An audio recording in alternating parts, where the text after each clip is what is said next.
like to welcome everybody to the Weird Al Podcast, a podcast about two of the greatest things in the world, beer and Weird Al. And I'm a liar because that's not even a beer. It's a seltzer. So, you know. You're doing better than me. I have still water. It's so boring. Well, that's okay. That's okay. No. Like, no. I'm the only one obligated to do something. Okay. Phew. Like, no, I tell people all the time, it's like, no. I'm as long as I have a can to crack at the beginning, because I like the analog sound effect, then everything's good. Okay. So so folks listening, I'm sure you hear somebody else on the other side of this with me. And this is somebody who has been here before. Once, twice, maybe twice. I think twice, at least once. I think maybe twice. I don't know, but we talk a bit. But yeah, it's Lily Hirsch. Hello, everybody. Yay, I'm so glad to be back. It's always fun talking with you. Yes. So for those of you who may not know, but also I feel like if you're listening to this podcast, you probably know about Lily and her work about comedy music and that ilk, because Lily, you have kind of made yourself, you've definitely in a not dissimilar way from myself kind of weaseled your way into the comedy music space without actually making comedy music. Yes, that's true. I have really weaseled my way. I did, I wrote about Weird Al, and then I was so hooked. It's like I couldn't leave the area. And in the past, I have really jumped around from topic to topic. I don't normally stick in one area, but I'm addicted now, I think. It was just so much fun with Weird Al, so I had to keep going and write about other comedy and music. I think that's amazing. So yeah, as Lily has alluded to, we're here. We're going to talk today about your latest comedy music book, Taking Funny Music Seriously. Which, first of all, that title, as soon as I heard about it, I pretty much screamed, yes. Like, this is exactly what needs to happen all the time, everywhere. But you started with the Weird Al Seriously book in this particular space, which I love. I have multiple copies of different editions of it on my bookshelf. Oh, I love it. I'm so glad. And it's a beautiful book with that Kelly Phillips cover. I just love what she did. Delightful. Yeah, and I like that this one, Taking Funny Music Seriously, I like that it's pink. I like that too. And this is with an academic press. The Weird Al book was not with an academic press. I've been trying to get away from academic presses, but I got sucked back in with this one. And I thought, how fun to have an academic book that's bright pink. Yes, I love it. I love it. And so it's super fun. I don't think I mentally made that distinction that this is with an academic press, which... Yeah. That says a whole lot to me about, I should have picked that up. We were talking before I hit the record button about, teaching college and all the academia thing. I should have picked up on that, but I didn't. But now you've got me thinking about how I need to one day before I retire from academia, make a course about all of this stuff, but anyway, yeah. And I would use the book, obviously. So, yeah. I'm trying to think about, I guess I have some questions for you about this book, and then we can kind of dig into some more specific stuff about it. But I guess the first thing I wanted to ask you about was, like, in the timeline of you creating things, like when you were putting the Weird Al Seriously book together, like, obviously Weird Al does not exist in a vacuum or a bubble, right? He's definitely a product of all of the things happening around him in the comedy music space. So did you think about putting this together after you finished that, or was it kind of bubbling up as you were working on the Weird Al book? You asked a good thing. This was not bubbling. I was very focused on Weird Al. I had this idea that I wanted to take on the dismissal around humor and music, and that led me right to Weird Al. He seems like the obvious case study and focus for me, and his intelligence and the musicianship. So much of what he does makes the case for funny music. So I did that, and I thought I felt good about it. I loved it, and I thought I was going to move on. And then the pandemic hit. And I missed the world of funny music. I missed Weird Al. I missed thinking about all of that. I missed writing about it. And I really felt like I needed the humor in music in a different way. So I just thought, well, maybe I could just keep exploring it topic by topic. So I didn't really have a clear plan. I would just kind of think of an area of funny music and start exploring it. And I started to reach out for interviews, and it just one built on the next until I had this whole collection. So obviously this isn't comprehensive. How can you take a comprehensive look at funny music? So it's very much guided by kind of my tastes and where I was going and my thinking about humor and music. I do have one chapter I really enjoyed putting together where I kind of take on the subjectivity of how you are going to judge or approach funny music to kind of help me in thinking about the whole thing. Yeah. So that was good. So it was really, it's kind of okay to be subjective in this area. You can't really help it. So I make no claims to being comprehensive, but I had a lot of fun doing it. And I was really lucky to get some of these interviews. So the interviews kind of guided some of it, who I was able to talk to. And that was such a treat, especially during the pandemic. Most of the people I talked to, it was during that lockdown period. Yeah. That's so cool. Like, I can imagine that being such a light during such a weird time, you know? So kudos to you for taking on that project, like at that time with all of that, all of that going on. Like it was lucky. It was lucky. It filled me up. It was so much fun. And I was really daring. I think, you don't even feel connected to people. I didn't even fully feel connected to people. So I sent this long shot snail mail letter to Tom Lehrer, knowing that he doesn't grant interviews. And I somehow got this response from him. It was so fun. I was just lucky. Yeah. Well, I mean, also you have you have a track record of taking, what you're writing about seriously. So I could see somebody like Tom saying, well, okay, and especially at that time. Right. So that was definitely one of the things that I wanted to ask you about, because going through this, like who you talked to and like what you're talking about, it felt like it was basically like you ripped my childhood open and are just like talking about all of these things. And, Tom Lehrer is absolutely one of those people that, I was a kid and I was trying to explain to my friends why poisoning pigeons in the park is funny. They're like, no, it's mean. I was like, no, it's not mean. It's funny. Get on this. And so I feel like he was absolutely one of the first people to really get that smart, funny out there and just kind of see where it lands, So I don't have a better way to ask this question, but what was it like when you got a response from him? You're like, oh my God, this guy. I was so excited. And I am not a person that knows how to play it cool. I wish I could. I was not cool when I met with Weird Al. I'm never cool. So I was very, very excited when I got that response. And you were very kind in saying maybe I have some sort of reputation. That's not the case.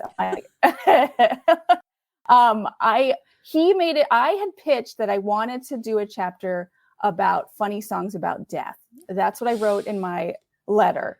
And he wrote back, I think he was intrigued by that topic. And he wrote back that he would talk to me as long as we only talked about funny songs about death, which was the best response, even better than if he would talk about everything. That's amazing. And that totally tracks. That totally tracks. That's so incredibly awesome. And just like me mentally going down the winding road of the comedy music from my childhood, right? Because I grew up with we had on CD all of the Dr. Demento compilations, there were some things that got played kind of like ad nauseum. And it's something that I never thought about until I read it in your book, was that the dead puppies. Okay. Yeah. How dead puppies aren't much fun is funny, but dead Yes. puppies aren't fun is not funny. Yes, that's what Dr. Demento said. And I have that in the chapter where I'm kind of trying to think of how do you evaluate humor in music? How do you even talk about all of this? And Insane Ian, who's a part of the Funny Music Project, he was so great to talk to. And he was very, he kind of made it okay, said it is subjective. It's whatever makes you laugh. And I also, so I quote him and I also quote Dr. Demento in talking about this kind of fuzzy line, dead puppies aren't much fun is funny. Dead puppies are fun is not. That's the line. And I was like, okay, I've got my criteria. I'm ready to go. Yeah. So good. It's such a weird, like, it's such a fuzzy line in such a great way, and I think that's, how do I want to put this? Because I love the whole, thesis of this book about taking funny music seriously, because one thing that grinds my gears, and I can tell from this whole entire book that it grinds your gears and it grinds so many people's gears, is that it's just comedy music, or I was just kidding, it's just a joke. It's only and I was watching not too long ago some convention Q&A with Weird Al that happened relatively recently, right? And he is always so kind and so good at answering questions that I'm sure he gets all the time. But I'm watching this interview, and my husband's watching it with me, and we're both just kind of sitting there watching this Q&A happen. And somebody in the crowd was like, "Have you ever thought about doing serious music?" Oh my God. He's too kind to get mad, but I hear those sorts of lines. I'm like, I think I'd punched a pillow or something when that happened. I was like, first of all, how dare you? And second of all, how dare you ask him that? what does that mean, that his career hasn't been a serious career for the past 40 years? Funny is hard. Yeah. Funny is really hard, and the intelligence behind it to really do it well is amazing. And you have to recognize what's going on and then kind of think outside it and flip it, know the conventions, know how music works, and then flip it in some unexpected comedic way. You have to be thinking on two different levels, or more. There's so much behind doing it, in addition to skill, talent, all of these other things. There's so much behind. You can tell I get worked up. I was worked up with this book, and I feel like I kind of pushed it even further with this book, and maybe partly because it was with an academic press. This series editors, it's the start of a new comedy and culture series, which is rare, in academia, to have any kind of serious attention to humor or funny music. Maybe even funny music is below just straight humor. So I did decide to do it with this press, partly because of that. I thought, well, here's a chance to really make the case. And I kind of tried to push it maybe even further than I did with Weird Al Seriously, to kind of point out all the ways that music expands the possibilities of humor and all of the intelligence behind that sort of work, the thinking that's required there, and the honesty. Sometimes the humor is just taking something that we normally just accept at face value and saying, no, that's not right, and pointing that out through humor. There's just so much going on that you can tell I'm very passionate, but I had a lot of fun, and I was happy to kind of bring it to academia, but still hopefully in a way where you can read it, because I know that can be a problem with academic writing. It absolutely can be. And to that point, your voice comes through in all of this, and I think part of it is me having had several conversations with you and knowing you. I read this whole book and I was like, oh, that's Lily's talking about this now, and good. I'm so glad. Yeah, because academic texts are tough because they can be a slog, and yes, I've really wanted to get away from that, but I just thought, a serious look at funny music with an academic press, I can't resist. Oh, I love it. This is such a weird thing to do, and I'm so glad you did it. I know, I can't resist the weird stuff. Yes. No, and it was funny too, you were talking about that line. So this is the first year this funny music project with Insane Ian where they had me on the jury evaluating funny music for their comedy awards this year. Yeah. So Ian asked me, and I said, "Oh no, but how do you evaluate that?" We already had this conversation that it's so hard to evaluate, and I love making the case for funny music, but to actually judge what is better and what is worse, that's a different area. So I just followed his advice. If it made me laugh, it wins. But that was a tough little experiment. I just got through that. The evaluation is going on right now. That's amazing. That's so cool. Yeah, like Ian is a very good friend of this show.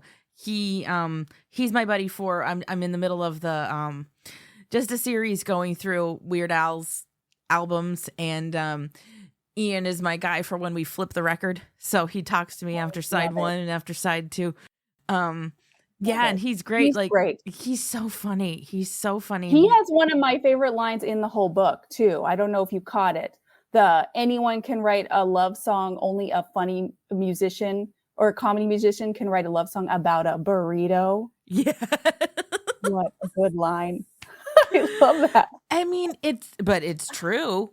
It's true. It's like, it's like we said before, comedy is hard. And, I love that you're giving it the serious look it deserves, because also I'm a firm believer in the notion that like comedy isn't frivolous, right? Yes. And I think you do a great job highlighting that throughout this whole book, because like comedy comes from a lot of things, comedy comes from hurt, comedy comes from pain, comedy comes from those dark places inside somebody. And like take a look like Bo Burnham, right? Yes, that's funny, but that's coming from a dark place. Yeah.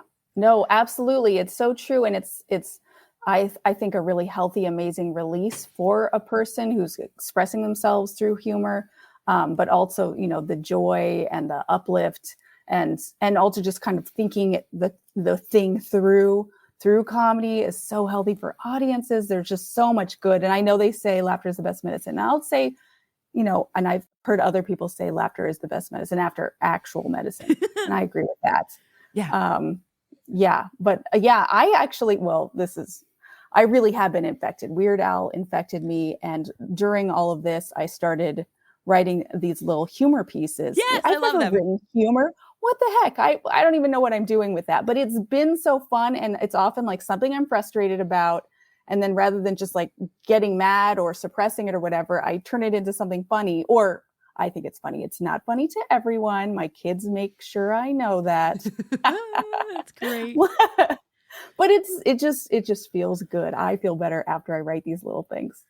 I think comedy is such a beautiful release for a lot of that stuff. I mean, I gotta keep bringing it back home to that Weird Al place, because that's the touchstone, the key. That's what's comfortable, And some of my favorite Weird Al songs come from him feeling something serious that he then took to Trigger Happy. Like Trigger Happy. But even what I love, if that isn't love, that song, like it came from a line that he said to his wife, and then he just kind of was like, I love you so much, but it's not a serious love song. Yes, it's beautiful. Absolutely. And you're not alone in bringing it back to Weird Al. This book, I don't do a case study around him in this because I already did. Right. You did a whole book about it. Right.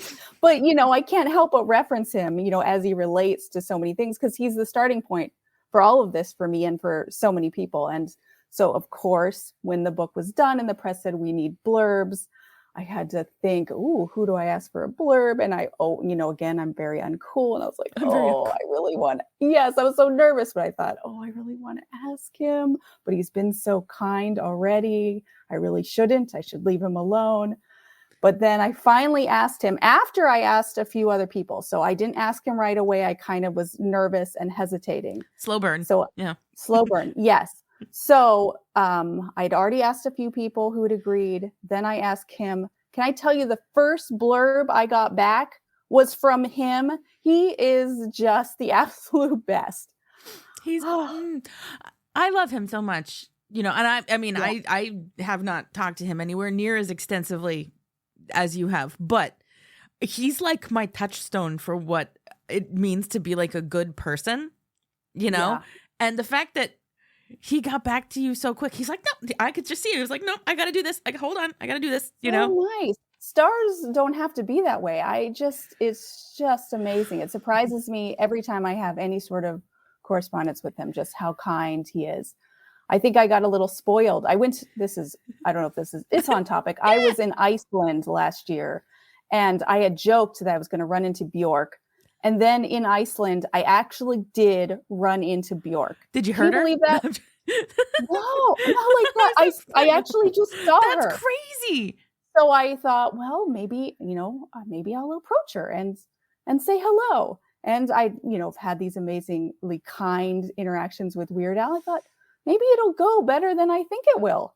But it did not. Oh no. She does not love interactions with fans. So I had my daughter with me and I said hello, and she was not interested in talking. I was like, okay, I respect that. I understand that. But it really also made the contrast so real, how nice and how generous Weird Al is. Yeah. And I think that speaks to like the comedy music community. By and large too, it's not just the people like that are surrounding Weird Al, but like I have to say it this way. My husband was extremely impressed by the fact that you talked to Garfunkel and Oates. Oh that was exciting. About lost his mind when I was like, yeah. So she talked to she talked to Insane Ian. She talked to I said Tom Lehrer and then I said Garfunkel and Oates. He's like, she talked to Garfunkel and Oates. I'm like, I felt that way. It was over email, so I didn't get to have voice on voice. With Tom Lehrer, I had voice on voice, which was amazing. It was so exciting. I'll go back to Garfunkel and Oates, but with Tom Lehrer, I'm on the phone with him and he was having kind of reception issues. He's like, I'm going to switch phones. So he's walking with one phone, kind of humming to himself as he goes to get the other phone. And I'm like, oh, I'm listening to Tom Lehrer hum to himself. It was so amazing. But even email correspondence with Garfunkel Oates, when you watch them, there's something, I don't know if you have this experience. I just feel like we'd be best friends. Yes. Oh, please. I'm obsessed with them both in virtually everything they've ever done. We are watching, it's on hiatus for the summer right now, but After Midnight with Taylor Tomlinson, the late night show that she started doing on, and it's basically a reboot of At Midnight that was on Comedy Central, like back in the day, right? Yeah. And they were each individually on the original one, and then they've, I think, each also been on the new one now. And like literally, either one of them shows up, and first of all, they're both hilarious and outstanding, and just like so sharp on this funny show. But also, my husband is like losing his mind, and I'm like, excuse me, but I will say, part of me felt really good knowing that he's kind of losing his mind over quirky, funny ladies. I'm like, okay. So we're safe. Quirky for the win. Yeah, quirky for the win. I'm all about it. Like, oh man. No, they are amazing. And their song that You Are Such a Loser, that's kind of my anthem now. You are such a loser. Good for you. About just getting out there. It doesn't matter if it goes badly. You're out there doing it. Oh, yeah. I love it. I love their harmonies. Musically, I think they're great. I think they're super funny. And what is it? Sports, sports. Yes, that is me with sports. Oh, I love it, and it's in the genre of all the sports songs. I love all the sports songs. Well, that and Weird Al's sports song, I think they're like good sister songs. Like if I ever had like a legitimate sports party, I would put those on the soundtrack of it and just see if anybody noticed or cared. I would come to that party, and hopefully I'd invite my best friends that don't know they're my best friends, Garfunkel and Oates. Yeah, well, see, that would be great. Like, I will tell you, I'm not going super far off the reservation here with this, because we're talking about sports now. We're talking about parties around sports. I have recently, and this plays into me enjoying like funny things in this way. I've recently become kind of obsessed with sports entertainment, i.e. pro wrestling. Okay. Okay. Yeah. And it's the funny characters that get me, like when they're doing Yeah. it like silly, but the athleticism is there. Anyhow, there was just recently SummerSlam, which is like one of the big events of the summer. We had a huge Yeah. party at my house, and my house is a small Florida concrete block ranch style house built in the 50s, and we had like Love it. 30 people in this place that we were getting to the end of people coming over, and I'm like, welcome to my fire hazard. You know, there were just entirely too many people in my house. But to kind of bring all of this back together is we had several people here who just came because they knew us. They didn't know like what was going on, and they didn't really care to. They were just like, I just want to enjoy the camaraderie and like see what's happening. And that's what those sports songs are all about too. It's like, well, Yeah. you know, it's goofy, it's silly. Anyway, that was I just really wanted to tell you my fire hazard story because I had way too many people in my little house. No, I appreciate that. That sounds amazing. I love it. That reminds me of, I've been watching the show Loot. Is that what it's called? Loot with Maya Rudolph. And they have a bit where they start kind of a wrestling character. That's the show for you. Okay. I'm here for it. Like, Okay. I'm here for all this sort of stuff. Like, it, whatever, you know, it's wonderful. Yes, I will definitely check that out. First of all, I love Maya Rudolph. So Love Maya Rudolph. Oh, and that's a great musical person too. yes. I was her Prince cover band Princess. Just to have a momcation, I'm like, well, there's a new hero for me. A lot of these people in this book I read about, there were so many funny lines and funny people that I was like, oh, I have so many new heroes now. Yeah. And Did you see the chapter, the Peter Schickley? I don't know if you knew him before. No. But that is a wild story, what he did. Yeah. He performed as a made-up lost son of J.S. Bach. Mhm. Like, what? And he actually wrote a whole made-up biography of this guy. Yeah. PDQ Bach. So Yeah. So It's amazing. this was one of those full like circle moments for me because I don't know if I've told you this, but when I was 6, my mom wanted to start me on music lessons. Yeah. But we didn't have a piano. We had an organ in the house. So she found a teacher Awesome. who taught organ as well as piano. And so like I can play piano, but I never actually learned how to play piano. I learned how to play the organ.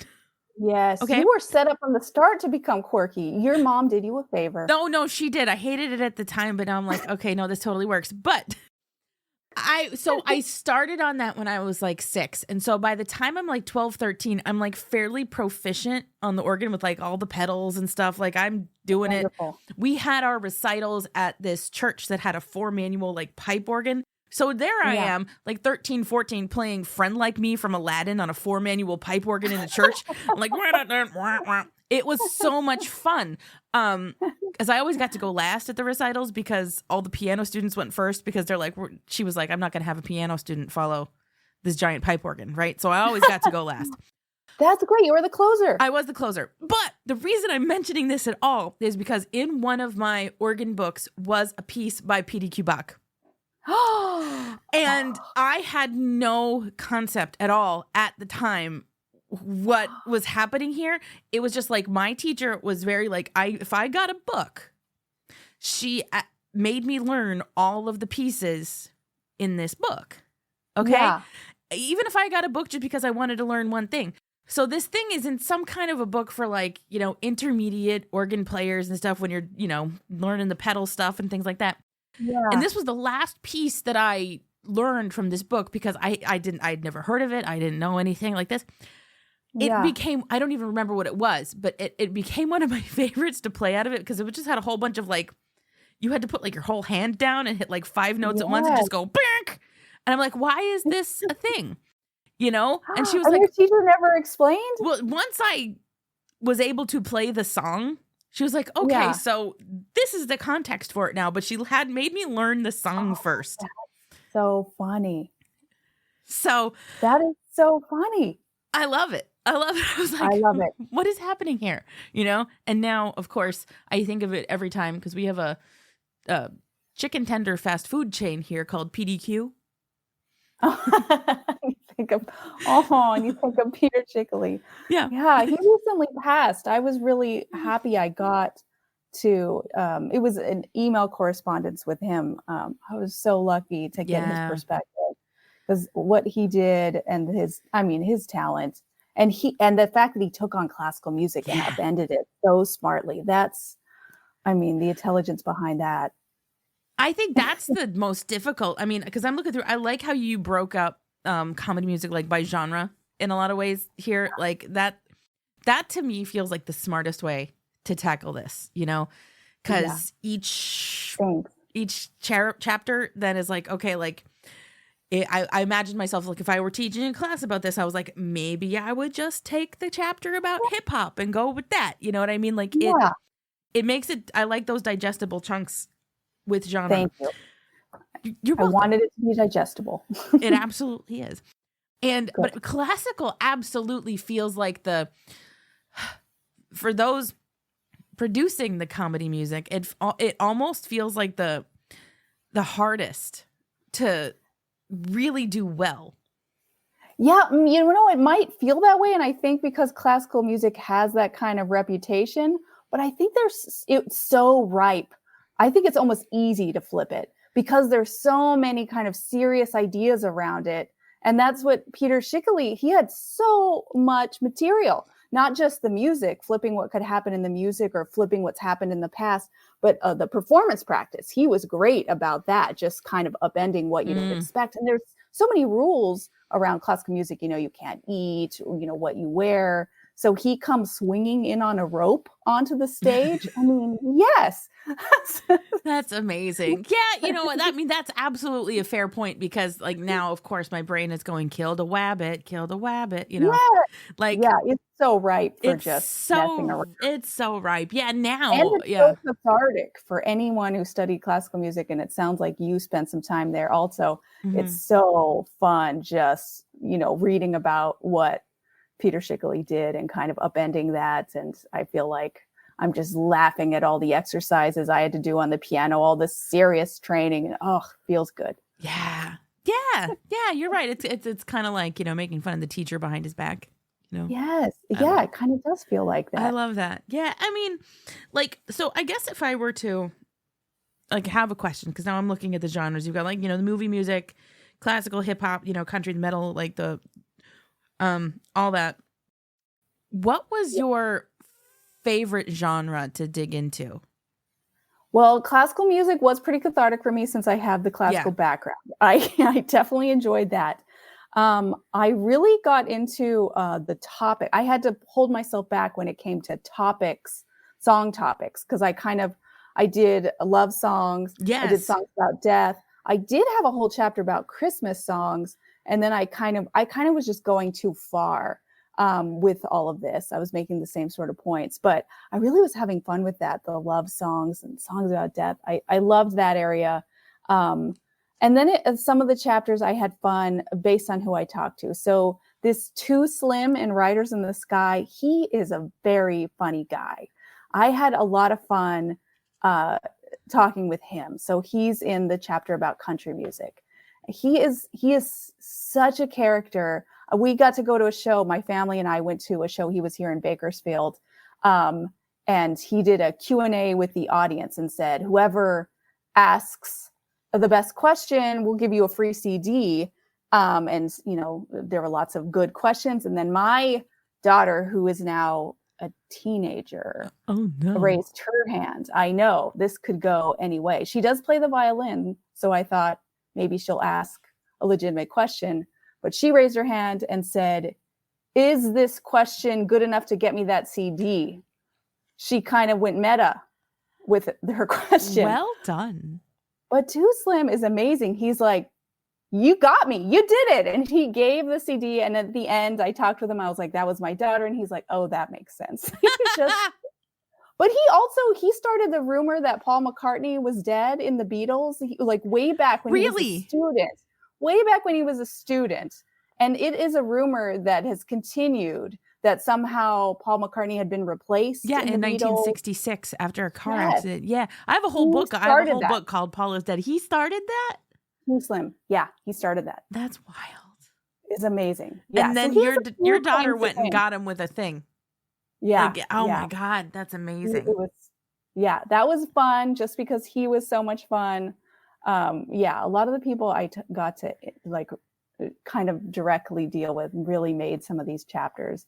But I liked it all. I loved digging into cats and hip hop. That was fun. So well, I mean, I could tell that you liked all of it, you know, because my whole thing is like some people have a genre that they prefer, like for listening or just like enjoying and all this, that, and the other. Yeah. And I couldn't even tell from like going through this book, like, did you like this more? Like, because I can tell from my own stuff when I write things. I was like, oh, Lauren, you liked that. You didn't like that so much. Maybe if I'm Just Ken had been out. I'm Just Ken was not out yet. I think I'm a little obsessed with that song right now. Okay. I think if that had been out before this book came out, I'd probably have some whole chapter just on that song, and I would have gone way too far, and you would have been able to tell that I loved that song. Oh my God. Yeah. I mean, that song I think was my favorite part of the Barbie movie. Yeah. And actually, you know what? Okay. I'm going to make this easier. Say I'm going to put some ads and promos here. Yes. Listen to those and we'll be right back. Hey there. I'm Dave, the host of Beer in Front. Sometimes the beer in front of you is the best one yet. I'll talk about some old school beers that maybe you've forgotten about, some new beers that have the potential to be a classic. I'll also talk to various people around the beer world and get their stories all about beer. That's Beer in Front, and it's available on all of your favorite podcast apps. Hey, I'm Pantsless Aaron. This is Stevie. And I'm Augie. And we are BFYTW, a podcast all about playing games and having fun. Our games are usually based on British panel shows and game shows, but we'll play anything that captures our attention and imagination. Why? It's right there in the title. You'll never guess what the F stands for. And now we're back. Weren't those great? That was so good. I know. That was perfect. It's delightful. This is how we do it. But as I was saying, I think I'm Just Ken was my favorite part of the Barbie movie, if I'm being completely honest. Oh yeah. It was the most I think it was the smartest bit of comedy in that film. And I love that the music played such a huge part in that. And like I'm not going to go too far into this. Because I've expressed this opinion myself in so many other places. I've been collecting Barbies since, I was 4. Okay? I didn't know that. Yeah. My mom still gets me the holiday Barbie every Christmas, even after I told her, I was like, Mom, just the ornament is fine, but I still get the whole doll every year. That is so sweet. You have the best family. I don't know if I need to say this on your podcast, but every once in a while, your dad interacts with me on social media, and he's adorable. He's great. And could he adopt me? He's amazing. Yeah, I mean, he's doing a pretty good job. I mean, he's taken my husband in and said that he's like, I'm proud of you, and I was like, oh, look at that. So nice. My God. Yeah, he's so great. So yes, I've been collecting Barbies forever. Okay. And I was so excited for the Barbie movie to the point we're all pink to go see it, all this, that, and the other. And I don't know, I liked it. I thought it was visually stunning. I guess I was a little disappointed in the whole thing. Maybe because I built it up so much in my brain because I've been collecting Barbies since I was 4. But that Ken, I'm Just Ken, I was like, that's funny. That is funny. I kind of feel like he stole the whole thing. I was not a Barbie person. I was a My Little Pony person growing up. Okay. Which I feel like they're related. The Barbies need horses, or Ken likes horses. Ken does like horses. My Barbies all had horses. Barbie movie. Okay, so they're connected, but Ken just stole that. So maybe it would have been. But you're right. I don't think you can tell. I think I don't always kind of evaluate or have. It's hard for me to pick favorites. But when there's a good topic and there's lots to dig into, I get excited. And there were so many good topics here. So I was having fun. I mean, and I could tell, I am so excited for, future academics somewhere taking some kind of a college class that actually uses this book, because like I know they're going to have a good time with whatever they're talking about. I appreciate that, because I also know that people don't love it when you talk too much about humor, when you talk or explain jokes. And I do some of that in this, the musical jokes that you kind of miss, and I miss them too. So, repeated listenings, and here I am kind of dissecting that. I know people hate that there's so many jokes about the person that explains the joke, and I have become that person. I'm so annoying. I get it. But I also think, with music, sometimes there's been this kind of idea that you can't explain it, you just get it. And it's kind of like this gatekeepy idea. Like, it's okay to miss some jokes, and maybe it's okay to have repeat listenings and then get it over time. That doesn't seem like a problem. And I feel like that's part of the reason we don't always take funny music seriously, because we can't talk about it. Yeah, that's a really, really good point, and I guess as somebody who does nothing in this space other than talk about comedy music, I was like, well, why can't we? This is all I do, No. But that's such a good point. And I feel like, I think part of it is because people don't like feeling dumb, Yes. And totally agree. If you don't get a joke, you're going to feel dumb, or more, I guess, more aptly, somebody is going to make you feel dumb. You'd be like, how didn't you get that? Why didn't you get that? Right. And so this is why I've told this story more than once on this show, and I'm going to tell it to you again right now. It's very short. I'm excited. I want a new duck. Mm-hmm. Within the past 5 years, I got the show me how to get down, baby. Yeah, get it part of I Want a New Duck. Because he's breaking it down. He's showing me how to get down, down, baby. Get it? Yeah. And I was driving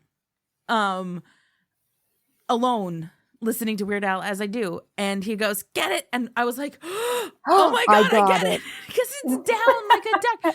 I'm like, how did this take me to my 30s to get? But at the same time, there's so many other things to focus on in that song that, like, I see myself not getting that joke. But the fact that it was the joke that he was like, get it? I'm like, not for another. Nope, not yet. And I love that he has that moment where he's like, get it. Because I just love that. Of course, it's like, I guess you're not even supposed to do that. But we all want to. Come on. Point out the joke. I love it. Yeah. And then I think in music, there's so many often like layers of humor happening, because there, it can be in the text. It can be with the way the text is working with the music. So there is a lot to miss. And I don't claim to get it all like on the first try or ever. So, can't we talk about it? It seems fun. And I think I don't think there's any harm in explaining a joke, because in my mind, it takes on a whole new life after you do that. Like if I explain a joke to somebody, maybe they'll tell it somewhere else later, and somebody else will get it, and it keeps on going. And there is absolutely no shame in explaining the jokes in comedy music. So like what you do in this book with that, I think it's completely necessary. Because in this context, you absolutely can't rely on people just getting it, to keep explaining why it's so smart. Oh, well, I appreciate that. And I really think you're right too. Like people don't want to have it pointed out. It's like an insult almost to explain a joke, and, you're ruining the joke, all of those things, and you're being that person. But there's so many reasons why it can be necessary, and it can be, I think, so funny. I'm loving this podcast. It's called Good Ones, and they go in depth about a joke, just the process with the joke writer. And I can't get enough. I could listen to an hour about how a comedian came up with one joke. It's very entertaining just listening to. So, I don't claim to be as entertaining with this book, but why not? I don't think we need to miss out on the fun. I don't think anyone has to miss out on the fun. No. And I like how you take the fun very seriously, because I am somebody who takes fun very, very seriously. So It's true. I'm a purveyor and appreciator of whimsy. So that's what Did you pronounce it with the H, whimsy? we've been listening to a lot of Casey Kasem in my house. Oh, I see. So, I mean, have you ever listened to, he hits those hard WHs when he says, have you ever heard Casey Kasem introduce Wham? He's like, up now with their next single, it's Wham. And it's like, whoa, Wham. You did the voice pretty well. Wham. I'm impressed. I can't really do impersonations. I liked that. Thank you. I mean, I've been listening to a lot of Casey Kasem. It's like, Wham. Well, at the risk of, I will tell you, it's been a great joy in my life. There's a free iHeartRadio station that plays nothing but American Top 40 countdowns from the 70s and 80s 24/7 for free. And you've got the long distance dedications. You've got all the stories that he's telling about all of these groups. And it's everything from 1973 to 1988 when the whole Casey Kasem years of it. Yeah. It's a delight. It's a delight just to hear him. I need to be doing that because I could use something fun in the car. I've had to do a few drives lately with my daughter, and we got stuck in traffic and we got very bored, and there was no good radio station. I had nothing good, and I was going a little crazy. And speaking of wild instruments, because we've talked about the organ, we've talked about some fun instruments. My daughter, when I was about to lose my mind driving, we had no Casey Kasem on the radio, nothing good. She pulled a kazoo out of her purse. Oh no! Yeah, and pulled that. I didn't even know she had it. Why does this person have a kazoo? I almost left her on the side of the road. That's hilarious. Isn't that hilarious? She just travels with a kazoo. That's what I'm working with. That's great. I mean, I approve. I am somebody who has a whoopee cushion in the center console of my car because you never know. Well, that's good. I'm glad you approved too. She gave my son a kazoo, and he actually got in trouble at school. Oh no! This was last year. He was in 5th grade. He got in trouble at the school because it was a silver kazoo, and one of the yard aides thought he was vaping. Oh no! It's like, no, it's just a kazoo. And this is one of the dangers we don't always think about with comedy and music, funny instruments. Oh my gosh, that's amazing. Yeah.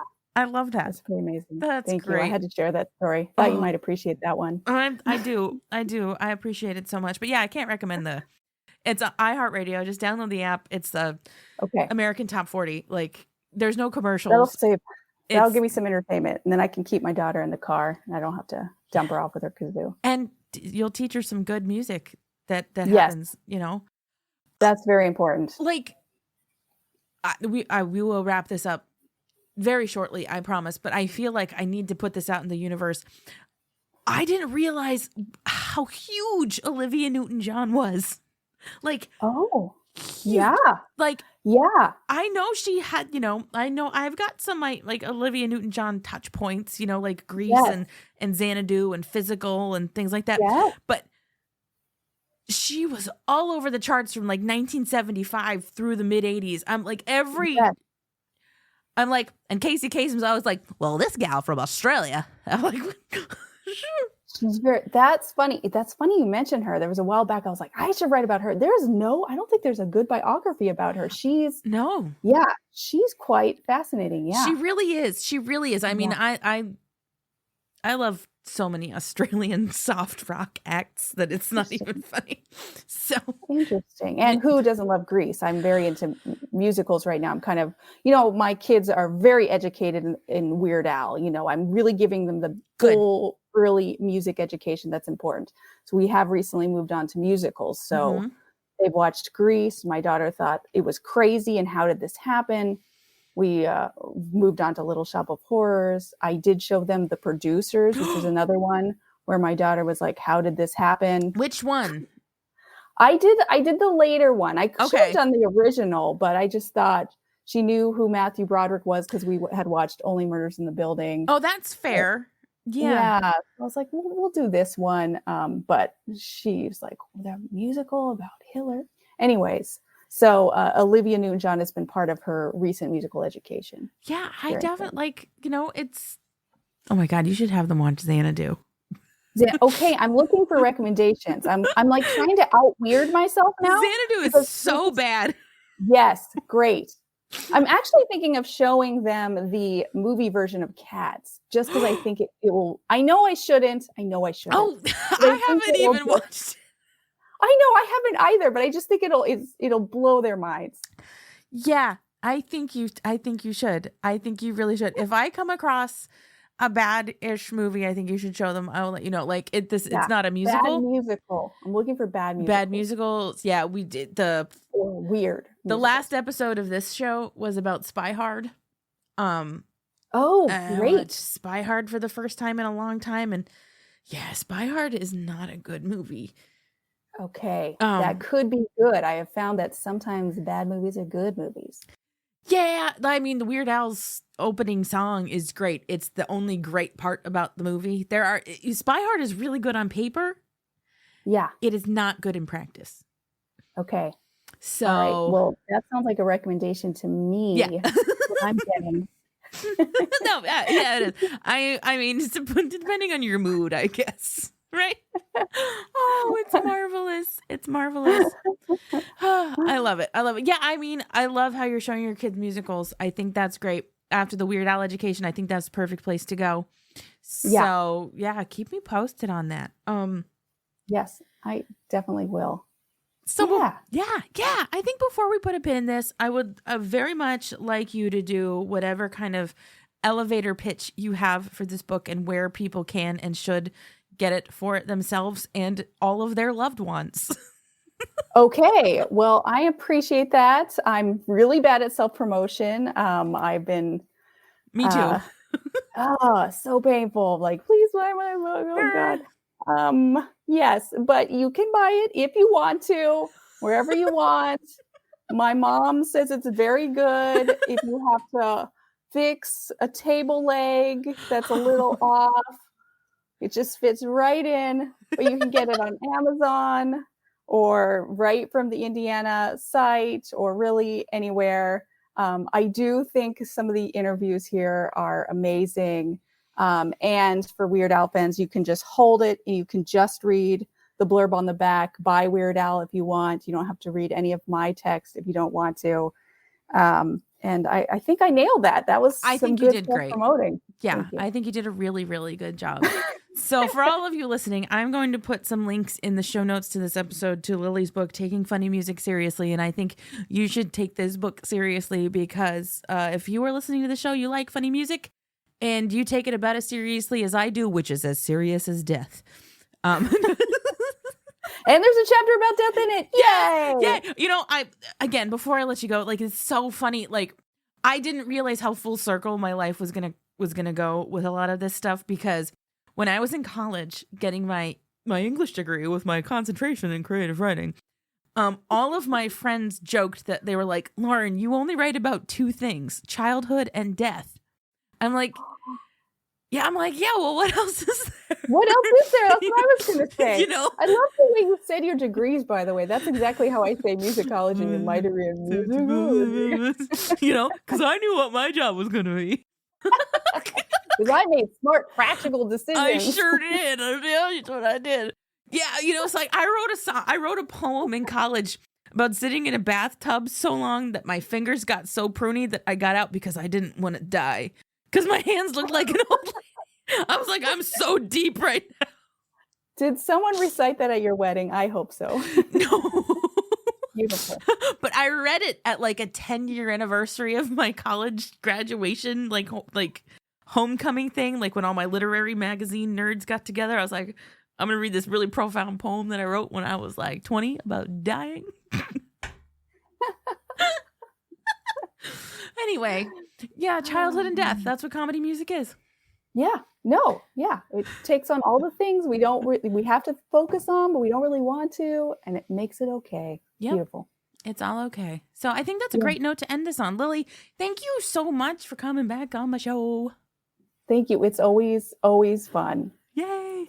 All right. Thanks for having me. Thank you for being here. All right, people, I'm not exactly sure what you're going to hear next time on the show. I'm pretty sure. You know what? I'm making the decision right now. Yes. Next episode, so 2 weeks from today, you will get to listen to the opening episode of the Dare to Be Stupid album retrospective, where it's me, my husband Russ, and Zach. son Zach, my stepson Zach, is here to talk about Like a Surgeon. So it's going to be a good time, everybody. All right. Thank you. Bye.